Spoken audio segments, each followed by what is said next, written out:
రాష్ట్రంలో red book రాజ్యాంగం అమలవుతోందని MLC తోట త్రిమూర్తులు ఆరోపించారు. ప్రభుత్వాలు అధికారాలు ఎవరికి శాశ్వతం కాదని ఎమ్మెల్సీ తోట త్రిమూర్తులు అన్నారు. కోర్టుల దగ్గర రెడ్ బుక్ రాజ్యాంగం చెల్లదన్న ఆయన 200 మంది పోలీసులు వచ్చి తన చెరువులను ధ్వంసం చేశారన్నారు. ల్యాండ్ సీలింగ్ కేసు ఉందని తన కుటుంబ సభ్యుల చెరువులు ధ్వంసం చేశారని పేర్కొన్నారు. అడిగితే ఈ భూమి ల్యాండ్ సీలింగ్ యాక్టులో ఉందని అధికారులు చెబుతున్నారని ఆవేదన వ్యక్తం చేశారు.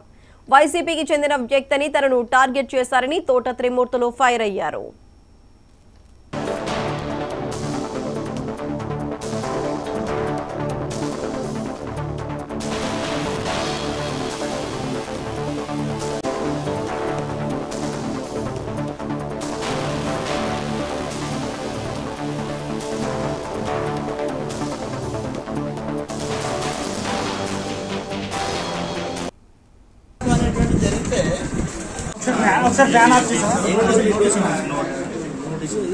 మనకి మార్నింగ్ ఆర్డీఓ గారు కంప్లైంట్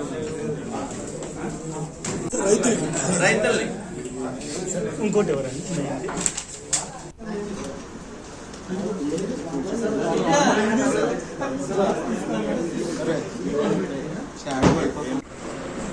ఇది దీనికి నోటీస్ ఇచ్చారు. ఈ నోటీస్ ఇచ్చిన ఇదేమో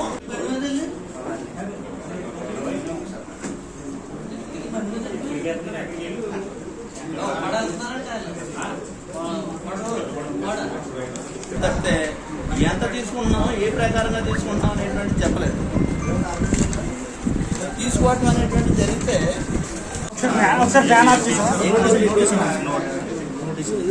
మనకి మార్నింగ్ 11 ఎకరాల్లో 10 ఎకరాలు సుమారు అయింది. 34 ఎకరాల భూమి ఇదిగో సర్వే నెంబర్ వారీగా.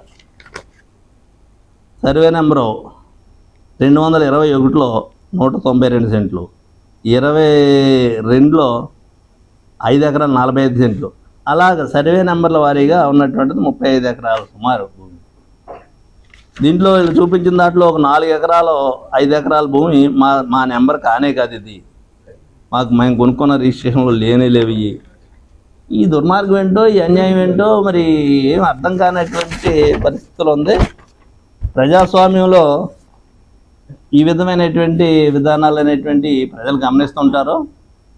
ఈవేళ జగన్మోహన్ రెడ్డి ప్రభుత్వానికి వ్యతిరేకంగా ప్రజలు ఓటేసారంటే ఈ రకమైనటువంటి ఆలోచన ఉంటే రేపు మనకే గతి పడుతుంది అనేటువంటిది కూడా ఇక్కడ ఆలోచించుకోవాల్సినటువంటి పరిస్థితి. చెప్తే 11 ఎకరాల్లో 10 ఎకరాలు సుమారు అయింది. 34 ఎకరాల భూమి ఇదిగో సర్వే నెంబర్ వారీగా. సర్వే నెంబరు 221లో 192 సెంట్లు,